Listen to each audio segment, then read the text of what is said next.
The world is evolving at a faster pace than ever before, and as we begin the path to recovery after worldwide disruption, this podcast explores how the design industries can adapt to changing expectations and create a better future for both your businesses and your consumers. I'm Bethan Ryder, Executive Editorial Director here at WGSN, and I'm your host this week. You're listening to Create Tomorrow, the WGSN podcast. So welcome to this week's episode. The Metaverse is currently a very hot topic. In July, Mark Zuckerberg declared that the future of Facebook is the Metaverse. But as a concept, it's not new, having first been coined in the 1992 sci-fi novel Snow Crash by Neil Stephenson. And it now yields nearly 6 million results in Google search, though it's far from universally defined. According to futurist Cathy Hackle, self-proclaimed godmother of the Metaverse, the term will not be defined by one single person or company. It will be defined by many, and it will evolve. Always looking to the future, at WGSN we introduced the concept of the Metaverse in Future Innovations 2022, calling it a shared virtual space that can be roamed widely. We then published a follow-up report, Research Radar, which explored its potential as a successor to the internet, which is poised to become the future of all digital media and commerce. So, in this podcast episode, we'll be discussing the signs that brands and consumers are moving towards this future immersive phygital world. We'll explain how brands can enter it and look at the parties transforming it and the potential it holds for the future. So joining me today to explore what the Metaverse may hold for brands and consumers are three of our experts. We have Cassandra Napoli, our Senior Strategist on Insight, who's written extensively on marketing and the Metaverse. Hi Cassandra, where are you calling in from? Hi, I'm calling from rainy New York City. You've got rain for once, normally it's us in London.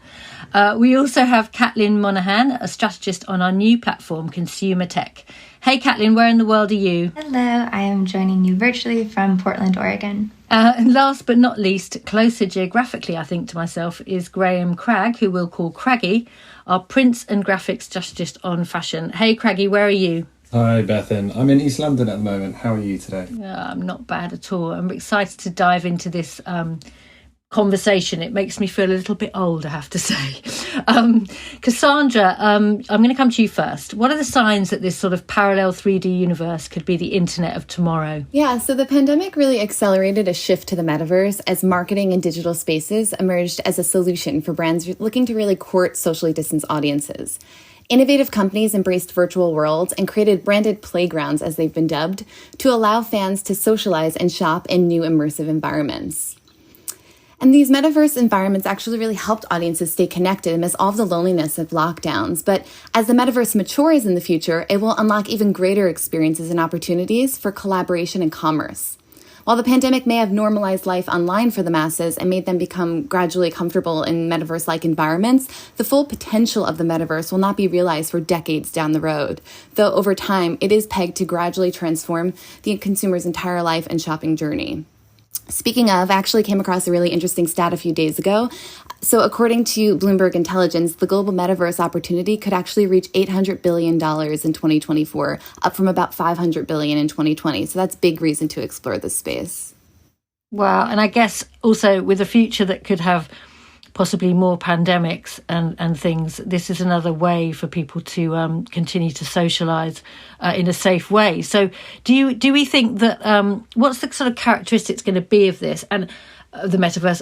And is it going to be the tech giants that are going to really lead this, Cassandra? Yeah, so as you mentioned in the intro, Facebook really seems to be invested in the metaverse. They recently announced their metaverse-type Horizons a few years ago, and this is accessible through Oculus VR, which they also happen to own. So Facebook has really realized that if they power the metaverse, more people will be inclined to use their services, especially younger people, where usership has largely plummeted in recent years. One thing to note is that to actually access Horizon, users will need to have a Facebook login. And then a couple days ago, actually, just recently, Facebook rolled out their new workplace tool for remote collaboration within Horizon.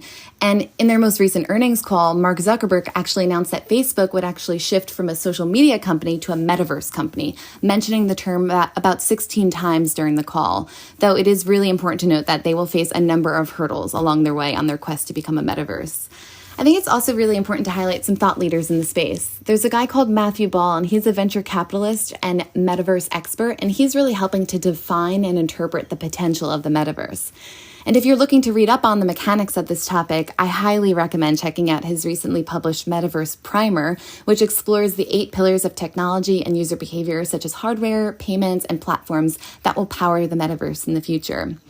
According to Ball, he believes that the metaverse is a, quote, successor to the mobile internet and is more than an immersive gaming platform or a VR experience. Perhaps most importantly, though, he warns that the digital acceleration of the last year should not be misconstrued as a sort of sudden arrival of the metaverse. He has said that the metaverse isn't now here just because more of us are now hanging out virtually and more often. It's interesting, isn't it? I was just thinking of the kind of bit of a curveball here, but the fact that all the tech giants are going into space, and I just wonder whether actually the metaverse will be here before we actually manage to conquer or colonize space. It looks like it's more likely to be happening first. I mean, there are signs already that we're on the road, right, Cassandra? There's already quite a lot here that's starting to happen. I think one of the most interesting things is that the metaverse will be more than an immersive gaming platform or a VR experience. It will actually enable the embodied internet, where instead of just viewing the content, you're actually a part of it, according to Mark Zuckerberg's vision of it. The metaverse is actually rapidly evolving, and while it will take decades to reach its full potential, there are lots of entrance points that brands are really starting to explore now. From gaming platforms like Fortnite and Roblox to AR and NFTs, brands must begin to wrap their heads around immersive virtual spaces and experiment with communication and commerce opportunities, or run the risk of falling behind. We actually may also start to see brands dedicate special teams to dreaming up experiences in the metaverse. According to Roblox's VP of Partnerships, Christina Wooten, brands are starting to build metaverse teams to future-proof themselves. She recently said, quote, "We recently have started hearing about brands considering the creation of special metaverse teams, just like how they put together teams to focus on specific social media channels not too long ago." Great. Okay, so if brands are listening in, you need to start thinking about your metaverse team now. That's our top tip.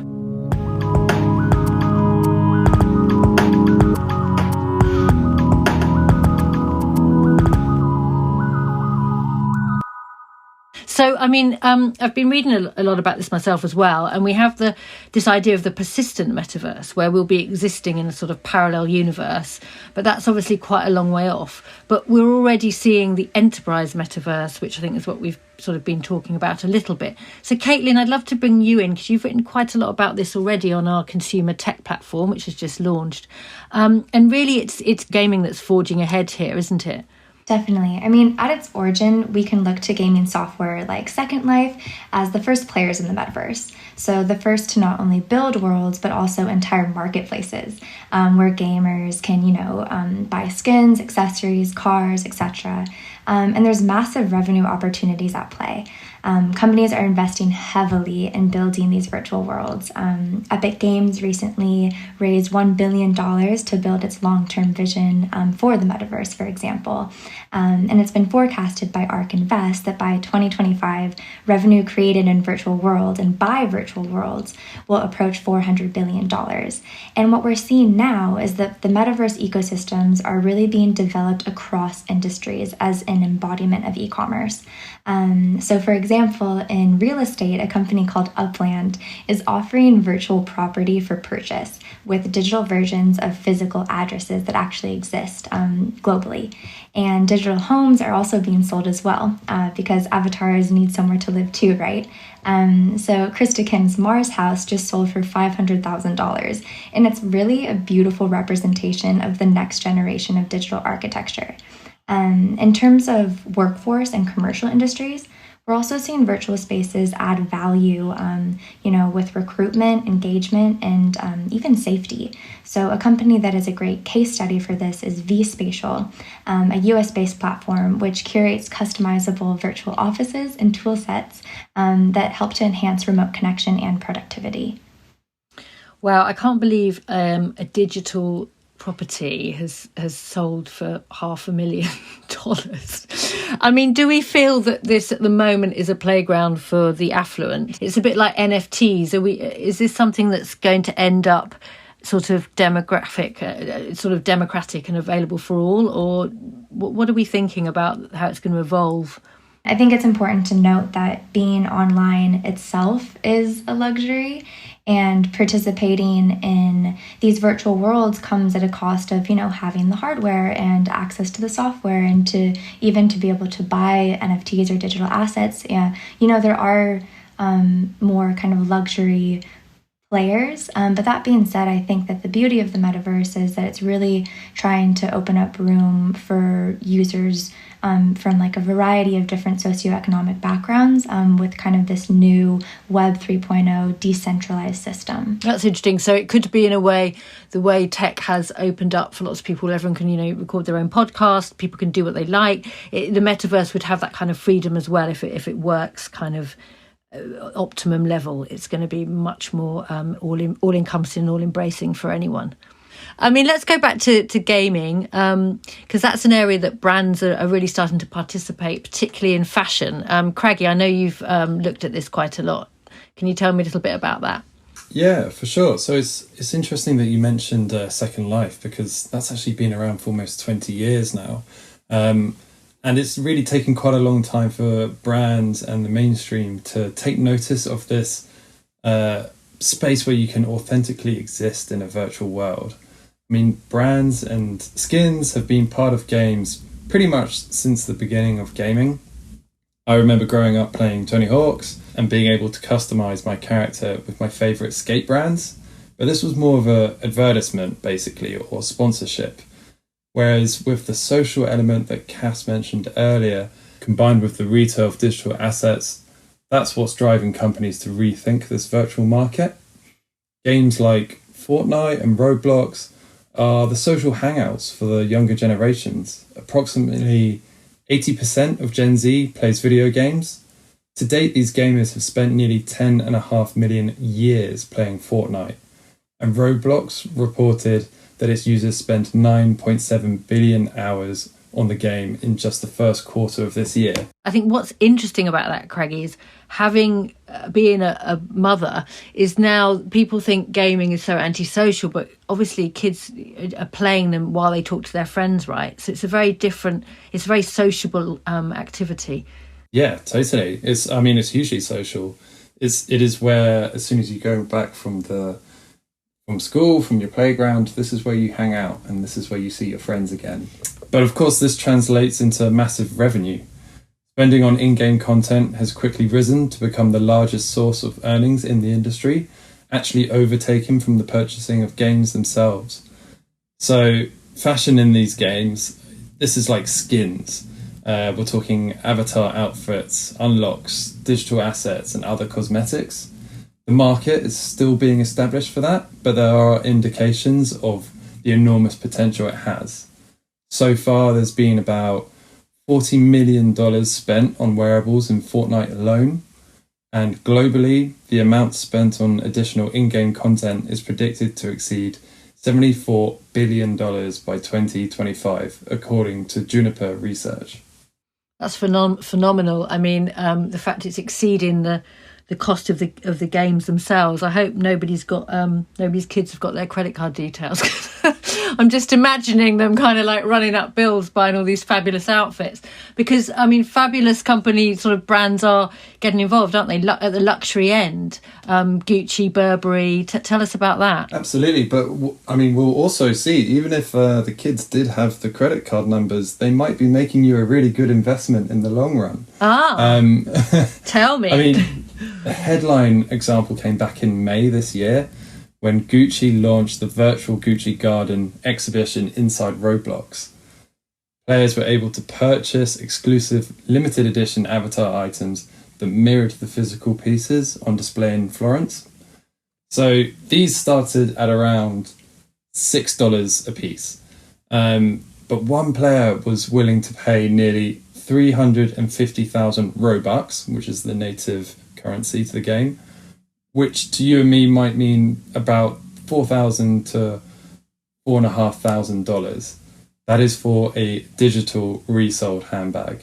So that comes to about $800 more than the real handbag actually was selling for. So like I said, you might actually be making a good investment by giving your kid your credit card there. Where can you show that off? Is it just within the game? Because obviously the big thing about it bags is, and lots of these things, is kind of being out and about and seen. Is that what you can do in the game? Is that what happens? That's where you kind of make the most of having this handbag. So this is the race that's developing at the moment, is where you can use these assets. Every major games company who has a space like this, so Epic Games or Roblox, they will be trying to get you to purchase items that you can use within their worlds. But obviously within larger decentralized worlds, like Decentraland, there's a bit more of a standardized format where you can take assets between different programs and different applications.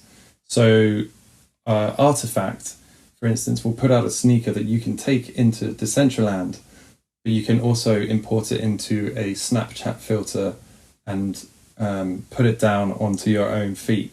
Whereas something in Fortnite will probably stay exclusive to Fortnite until Epic Games expand their metaverse that Caitlin mentioned they were building earlier. I don't know if you've seen Alexis Ohanian's viral tweet about the bag, but I feel like that's a good point to mention. Basically, he just says that everything that you just said, that Gucci bag in Roblox sold for this amount of money, blah, blah, blah. But he makes a kind of key point at the end, and he goes, remember, this Roblox purse is not an NFT and thus has no value, use, transferability outside of the Roblox world, yet it's worth more than the physical one. So, like, there's no value outside of Roblox, but people still paid more than what they would for the physical version of the bag, which I think is huge. It's crazy. This is so crazy. I feel very analog when I hear these stories.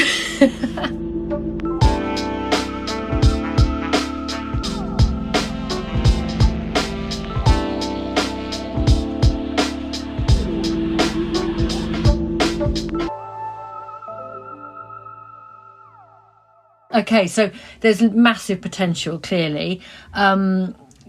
Cassandra, how's that kind of developing in terms of the marketplace? Yeah, we're closely tracking the rise of meta-commerce, I guess, if you will, or decentralized marketplaces, immersive shopping environments, and new phygital credit cards. So while many luxury brands have really started experimenting with NFTs recently, we're starting to see the rise of dedicated luxury NFT marketplaces.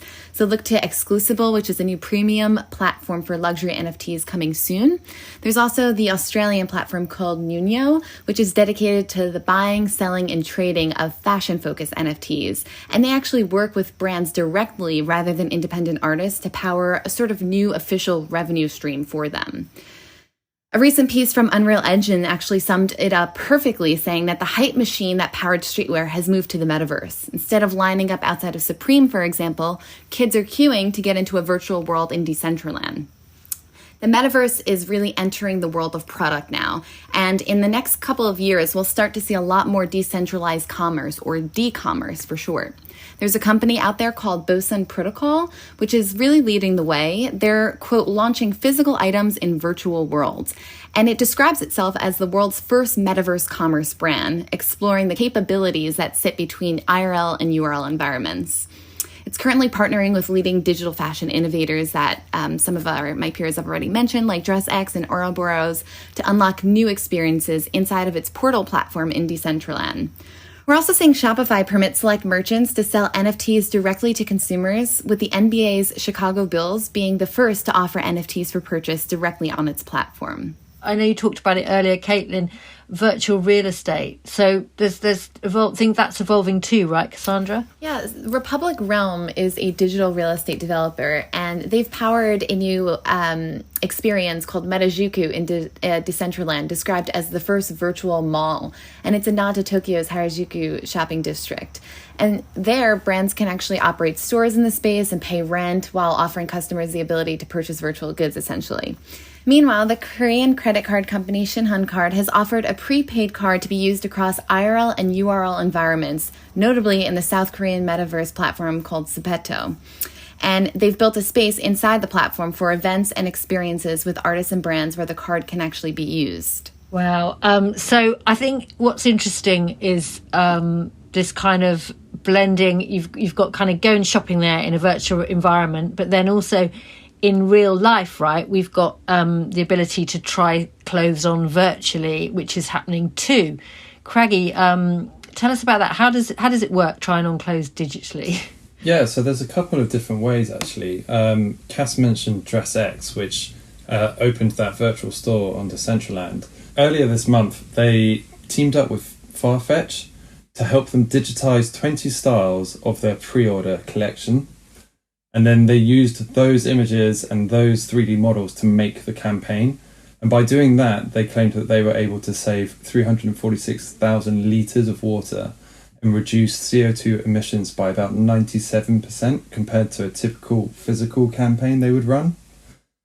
Fashion retailers are also anticipating the future in which augmented reality can play a practical and long-term role in increasing consumer engagement and loyalty. For example, Snapchat enlisted the assistance of select brands, including Prada, to launch its new AR try-on and buy technology. But it's not like all AR. You could, in theory, have an avatar in a digital world that exactly matches your dimensions, and there's no reason why the digital garment could not also be tried on that avatar, and then you could actually see your own fit from a third-person view, a bit like a sort of 360 mirror. Yeah, you could see what your bum looked like and everything.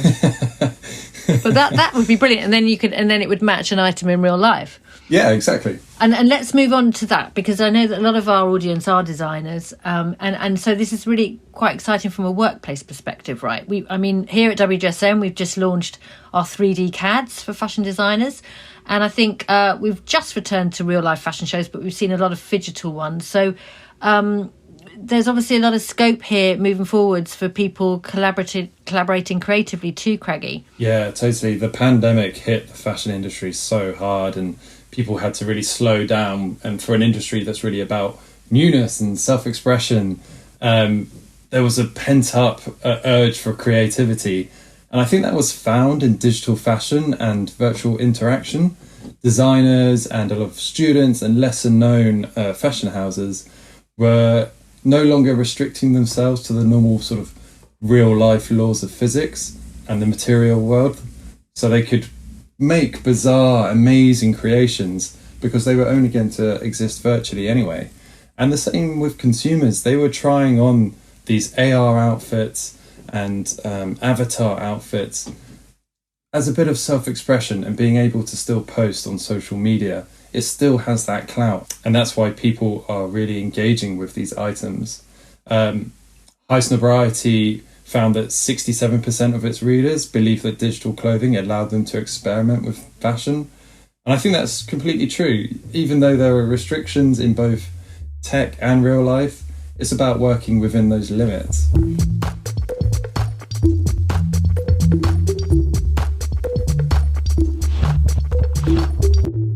So I feel like we need to know now, really, from you, Caitlin, what kind of tech developments need to happen. Because I recently went to the Alice in Wonderland exhibition, and there's a bit at the end at the V&A where you can sit and for 4 minutes you go into a kind of virtual wonderland, which was most amusing. It's great to do it, and it was also really amusing watching people do it, kind of reaching out for things with these big bulky things on their faces.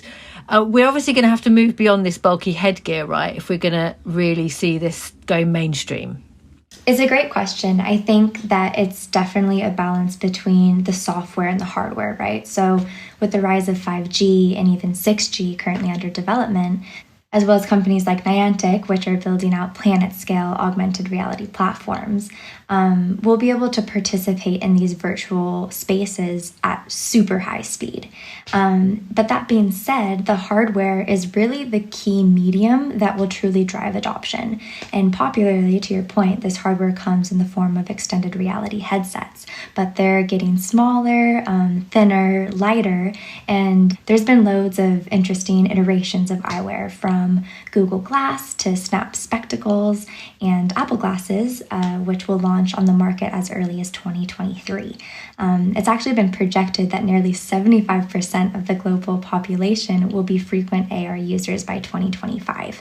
And, we can't forget Facebook in the hardware conversation as well, as they've set a goal of 1 billion virtual reality users with Oculus headsets, all of which will impact what we wear, how we buy, how we learn, and really how we experience the world.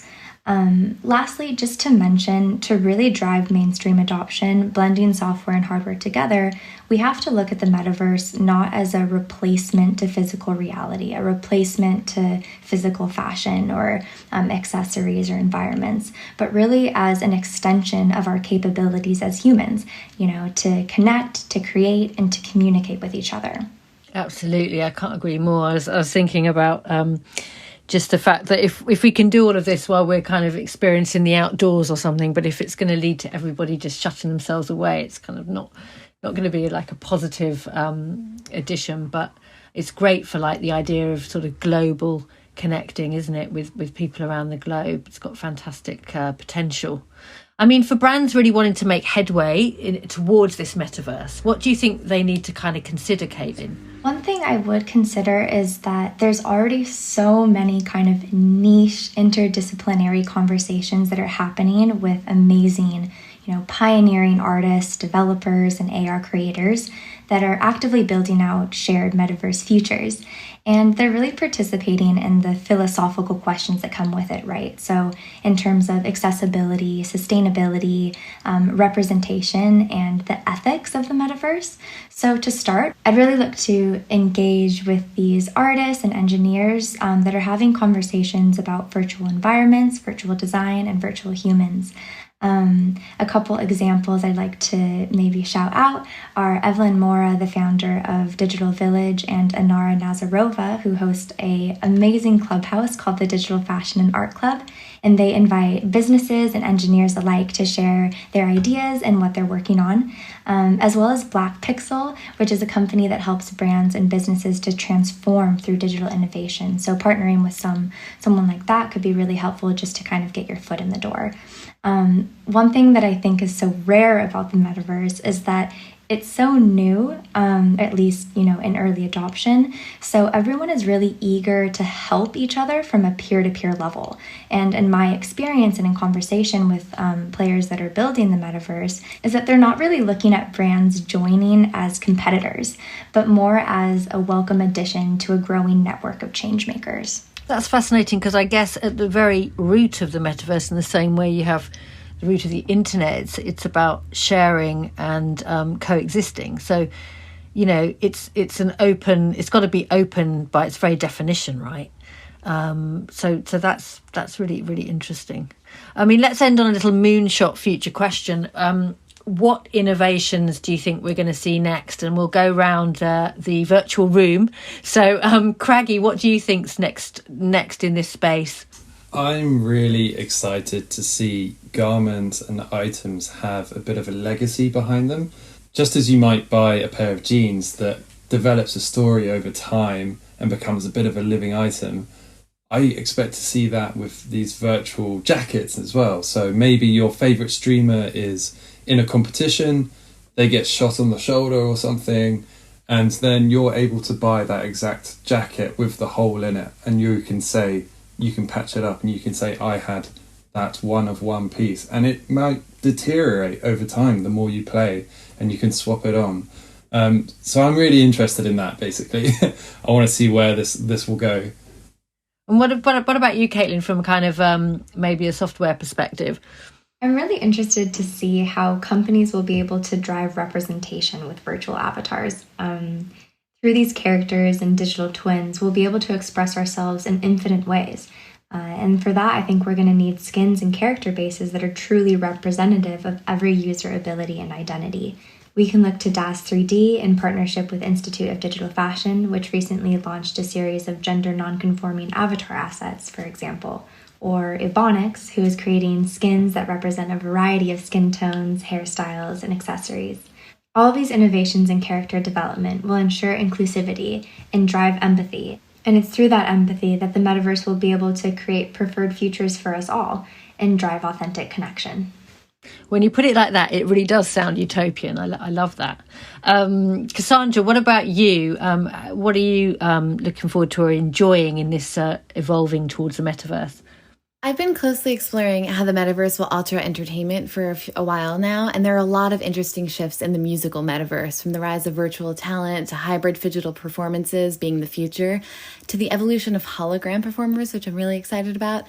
I'm also really interested in some of the new marketing opportunities emerging alongside the metaverse. I've been closely tracking 3 major shifts, which include the rise of in-game out-of-home ads, AR-powered billboards, and perhaps most interesting of all, the sort of development of virtual ad space unlocked via AR tech. So essentially, you'd be able to take your phone up to the sky above a retail store and unlock advertisements in the sky, which is sort of the new medium. So that's something that I'm really looking forward to exploring a bit more as the tech evolves. Well, I can say that I was invited by friends recently, this is in the same ballpark, to see the virtual ABBA concert that's coming up next year, which at first I just thought, oh goodness, I'd rather see Blondie. But I realised it was going to be the first time this happened, and I thought, I've got to be there for the experience, right? Seeing hologram performers, I think it will be a kind of first that it will be. Well, I think maybe it isn't a first. Maybe this is happening already. But for me, I thought, well, that would be really interesting. Hearing music from the 80s in a very, very forward, future-looking way. How far off do we really think this is to actually happen? Are we thinking like 15 years, 10 years? One thing that's interesting is like sort of the branded playgrounds that already exist, some of which Craggy mentioned, the vans and the BMWs that are starting to explore metaverse-like environments. They are intending to come back to them over time. So they're going to be permanent sort of installations in virtual worlds. And over time, they'll kind of return to them and build new experiences in these metaverse-like environments. And so if you're a Gen Alpha who's going to age into, I guess, 12 or 13, they're entering their tweens and teens, they're growing up alongside these spaces and they're growing with these spaces. So as they age in the future, Generation Alpha will really be shaped by this. And they'll have nostalgia for these experiences, and it'll be the future of brand loyalty.